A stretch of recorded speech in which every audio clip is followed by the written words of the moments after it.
पायलिया तोहर छनक गई सुनते हे दिल मोरा धड़क गई जीना भी क्या तेरे बिना धड़कन में एक सूला भड़क गई पायलिया तोहर छनक गई सुनते हे दिल मोरा धड़क गई जीना भी क्या तेरे बिना धड़कन में एक सूला भड़क गई पायलिया।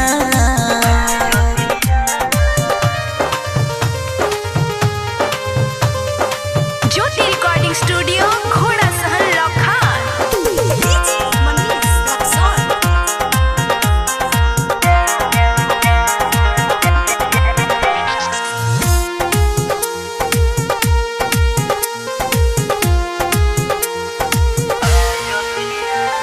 कादी कादी ओखिया में काजरा कटारवा एजा कादी कादी ओखिया में काजरा कटारवा उठावा के लोलिया बोली रे जमा मारवा घूम घूम के जा देखे लू तू सीना से तुहारा ओढ़नी सरक गई पायलिया तोहर छनक गई सुनते हे दिल मोरा धड़क गई जीना भी क्या तेरे बिना धड़कन में एक सूला भड़क गई पायलिया।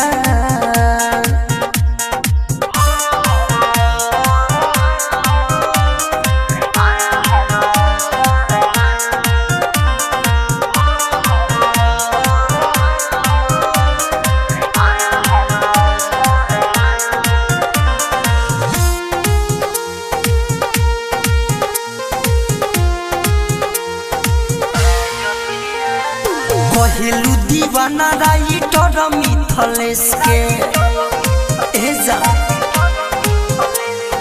कहेलू दीवाना राइटर मिथलेश के भइल बा बुरा हाल विजय विकेश के बिन बादल अंकित कहे सुनो सनम बिजली करक गई पायलिया तोहर छनक गई सुनते हे दिल मोरा धड़क गई जीना भी क्या तेरे बिना धड़कन में एक सूला भड़क गई पायलिया।